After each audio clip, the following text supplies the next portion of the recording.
What's the good word, everybody? Kennedy UC back here for Odd Shopper. I'm very excited. We are into the second week of the Australian Open, officially here in the United States. In Australia, we've been in the second week. It technically started on Saturday, but this is my favorite day of the second week, really my favorite day of the tournament. I'm very excited about all four matches that we have in store. I love betting on three of them. Novak Djokovic, still don't know how much value there is in betting on his matches. We still have to wait and see how good or how bad his hamstring is. But I do feel like we can find value in the other three matches here. And it always, obviously, on the men's side anyway, it obviously, when we get down to the wire here in the second week, you have to start to, be a little more selective, be a little more thoughtful. But we also have a good base for how to judge players based on their form. So that is exactly what I'm going to do with our first match, which is between Andre Rublev and Holger Rune. Should be an excellent match, a cracking affair, as the Brits would say on commentary. I really like Andre Rublev as the underdog in this match, and I will tell you why, as we'll blow off the head-to-head here. On Tennis Explorer, obviously they played in Paris. Holger Rune made it to the final there. It was the crowning achievement of his career to this point. End of the season for Rublev, but, still a big result. What I want to go through is this last match that Andre Rublev played against Dan Evans. Now, let's look at the numbers here. I know that tennis is a very much a form-based sport. You bet on form a lot of times. You bet on the clash of play styles. You bet on, head-to-head, stuff like that. But I want to look at some statistics real quick, if we can, in this video. Because Andre Rublev, on his second serve in this match, and I told you coming into the Andre Rublev match, right? I said Andre Rublev's biggest weakness, his two weaknesses are his backhand and his second serve. Those are indeed his weaknesses. Better players than Dan Evans have been able to exploit them. But what Dan Evans is a good returner. He doesn't give much away, and he is a good competitor. But, above all else, he's a very smart tennis player. He knows how to attack the weaknesses of Rublev. He went after the backhand off of the second serve return, frankly. He would go hard into the backhand wing. He was returning to the backhand plenty. And Rublev stepped up to the challenge, stepped up to the plate, and every step of the way was able to match Dan Evans. And this number right here, he won 67% of his points behind his second serve. That, according to the world feed, top 10, one of the top 10 best performances of Rublev's career on tour in terms of win percentage on the second serve. 67% is very high. That's a number that we would see with a much stronger baseline player, maybe more conservative baseline player who, or a better server, right? Rublev, I thought, played an excellent match, and he's not going to get credit for it. And one thing that I think is evident to me at this point is we need to start respecting Andre Rublev at Grand Slams. And it feels like no one wants to do that. The quarterfinal here in 2021, and obviously ran into Medvedev. I mean, Medvedev played unbelievable that year. Rublev got smoked and had to take a shower during that match. And then, last year losing to Cilic. Cilic seems to have his number, beat him at Roland Garros as well. But never really has terrible losses at Grand Slams. Now, Holger Rune is obviously a world-class player, right? But, I thought that his performance at the U.S. Open was very, very promising. A two-time quarterfinalist there this year. Losing to Francis Tiafoe didn't seem as bad in retrospect after what Tiafoe was able to do. Also, if you see the line there, Tiafoe was even money to win that match. The match against Norrie as an underdog, I thought, was an impressive performance. Shapovalov played an excellent match, and Rublev was able to come back and win that match from 2-1 down. Played an excellent deciding set tiebreak. Did not make more than, I think, one or two errors. There was a couple of nervous moments, but mostly composed. But this is a guy that just dominates at the slams. And you see Tiafoe took him out 2 years in a row. Medvedev usually takes him out. Zverev. It's been very hard to beat this man. And I just don't know if Holger Rune is ready to step up to the plate here. He doesn't have the Grand Slam experience that Rublev does. He does have a huge forehand, right? But I look back to that Evans match. I think Rublev is much more battle tested here. He's had to come through. Frankly, all three of the opponents that he's beaten are better than all three of the opponents that Rune has played. I think Thiem would beat Krajinovic, Cressy, or Humbert if they played one versus one, or if they just played a singles match, as the easiest way to say it. I think that Ruusuvuori would as well, and Evans for sure would. So I think that he has been the guy coming through the harder path here. And he's also played more matches slightly this year. He went back for a second week in Adelaide, lost to hometown favorite Thanasi Kokkinakis, lost to Bob, who we'll get to in a second. So, it's always hard. It's always hard to figure out what this guy's form is because he's a mystery at times because he plays such a brutal game. He just has raw aggression, raw power. But man, that backhand looked really solid in that Evans match. It looked like it was not a liability whatsoever. The second serve, one of the best performances of his career on second serve. And his first serve, by the way, was really pumping. And he was able to manage the frustration. He's had anger problems at times, was able to manage the frustration of Evans. Blown break points, Evans playing excellent defense, extending rallies, forcing errors. He was able to deal with all that mentally, get through that match in 3 sets. It was very impressive. I like him to win this match outright. I think that this is a misprice. I think he should be the favorite here. He's got more experience, and I think he is the better tennis player right now. But that could change in time. But that's where I feel about that one. Before we get on to the next match, I just want to tell you guys about an exciting offer that we have. We have this premium Discord channel. You can get access to some of the best data-driven minds in the business. There are tons of people. It's a wide community of sports bettors you can talk to as well. It's a great place to sweat out games, figure out what you want to do with live bets.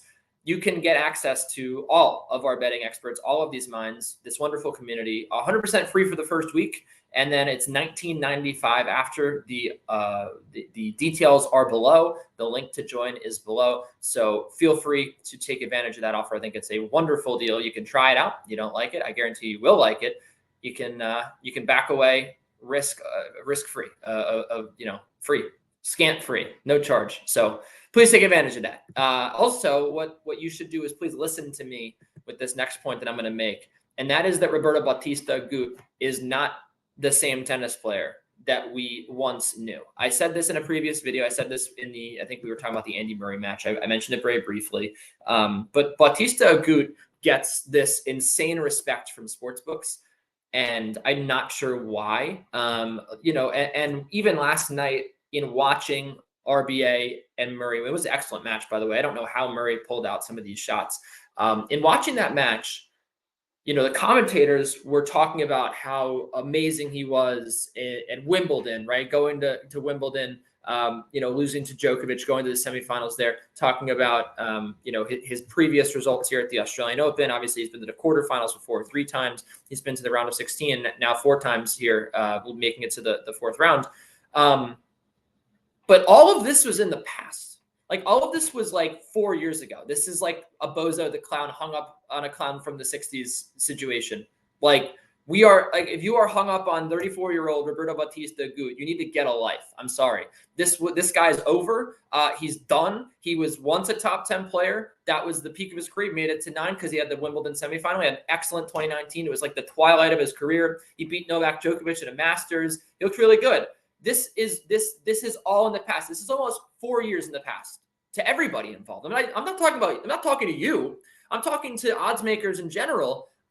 Like, we need to get it through our heads that this guy is like, yeah, he's good, but like, I mean, he's in this. I mean, literally ranking wise, right? He's on the same plane as Dan Evans. I think in general, he's on the same plane as Dan Evans. Like, a guy that he could lose to anybody, and you'd be like, well, that's not that surprising. Like, how about, U.S. Open first round, J.J. Wolf, plus 350 underdog, smoked RBA, right? And the thing is, a guy like Andy Murray, who just doesn't have a ton of firepower anymore, a guy that didn't have the legs to hang in rallies, yeah, he fell. He failed to win that match.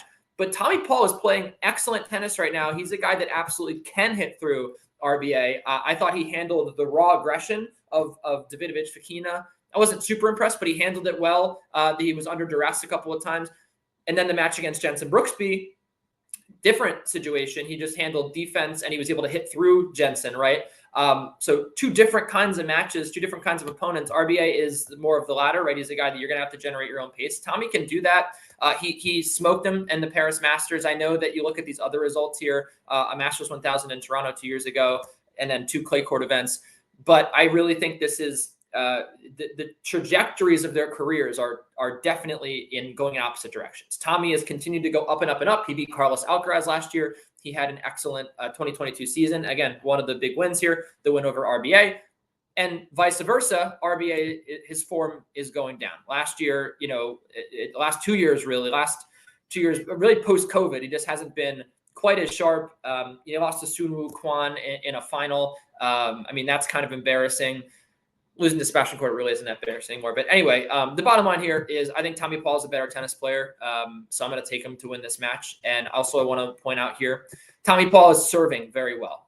He landed 64% of his first serves, actually his worst performance of the tournament so far against Jensen Brooksby, 70% against ADF, 68% against Jan Lennart Struff. That's going to be incredibly valuable here. When you look at RBA's last match, Andy Murray, 59% on the first serve. That was just unacceptable. And in this match where Tommy Paul won, he only landed 59% of his serves. RBA didn't serve very well either. But I think, assuming with the way that Tommy's serving right now, I would feel pretty confident in him getting a lot of free points off the serve.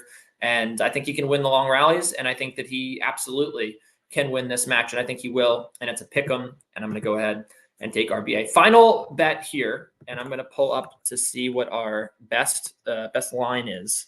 But our final bet here is going to be on Mr. Benjamin Shelton.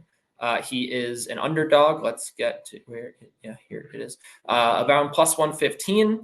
And JJ Wolf, I think, is a deserving favorite. I think you got to give the nod to the guy that has more experience at this point. And by the way, if you want to bet this match, a very good offer you can take advantage of. If you go to the DraftKings Sportsbook, and this is like the best offer we've ever had. You bet $5, you get $200 instantly. It's that easy. You can use it all on Mr. Ben Shelton if you want. You have to be 21 or older in most states to gamble. If you have a gambling problem or somebody knows a gambling problem, please call or text 1-800-GAMBLER. But Benjamin Shelton, I think, is a very solid bet here. If you want to get this, take advantage of this offer. If you haven't signed up for the DraftKings Sportsbook yet, you can take advantage of the offer. Link below will get you there. Details are below as well.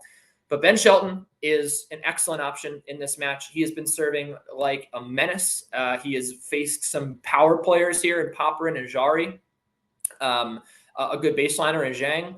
And look, I love JJ Wolf. I'm a guy I just mentioned. I touted my own pick at the U.S. Open when I took JJ Wolf to beat RBA as huge odds. I think he's a very good tennis player. I think he's got a bright future. I love the way he competes. He obviously smashes the forehand, smashes the serve. But Ben Shelton is special right now. He is hitting the forehand so well. He has not been bothered at all on serve. Last night, if I can just pull this up here, let's get it. Let's see here. He faced 4 break points, saved them all. And frankly, 4 break points I thought was it was more than I remembered because he was never really that bothered on serve. You've got 67% of them going in. He wins 84% in that match. And I mean, this is obviously going to be a little bit better on the first. Actually, it wasn't. He didn't serve that well against Jari. But at any rate, I gotta give it to Shelton here as the underdog, a slight underdog. I think that there's a lot of value. I think that he's going to go to the semifinals. He just has he just has brimming with confidence right now, a ton of momentum. Playing a guy who's his friend, JJ Wolf is his friend. He will know his tendencies very well, but more so, he's just not going to be really scared at all of this 4th round match. I think if you put him in Tommy Paul's shoes against Roberto Bautista-Agut, I mean, I would still take the plus odds with Ben Shelton in that match, but one thing you have to remember is that's a much more intimidating presence, right? You got a guy that's 34 years old. He's been there, done that, been to the quarterfinals of the Australian Open 3 times, just beat Andy Murray, like plays consistent tennis. And then you've got a 20-year-old kid, right? That's a different situation than, oh, you're playing a guy that is around the same age as you, an up-and-comer as well, also in the biggest match of his career. So I think that kind of levels the playing field. And I think at that point, you take the plus money and take the hotter player, and that is Benjamin Shelton. So that's where I'll leave it.